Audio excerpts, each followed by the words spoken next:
সময় থাকতে থাকতে স্ত্রীকে নিয়ে ঘুরতে যান, কারণ সময় কখনো কারোর জন্য থেমে থাকে না। আজকের হাসি, আজকের প্রাণবন্ত মুখ, আজকের শক্তি আর উচ্ছ্বাস একদিন হয়তো থাকবে না আর আগের মতো।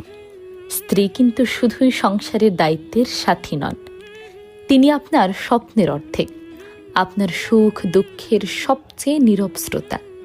তাকে নিয়ে ভ্রমণ মানে শুধু বাইরে যাওয়া নয়, বরং সম্পর্ককে নতুন করে সাজানো, ভালোবাসাকে প্রতিদিনের ধুলো থেকে ধুয়ে মুছে চকচকে রাখা। সময় থাকতে থাকতে ঘুরতে গেলে মনে জমে থাকা অভিমান গলে যায়, হাসি ফিরে আসে সহজেই।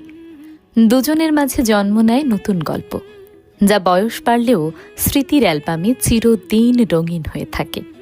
পরে আফসোস করে লাভ নেই, যখন শরীর বলবে চল, কিন্তু মন বলবে পারবো না।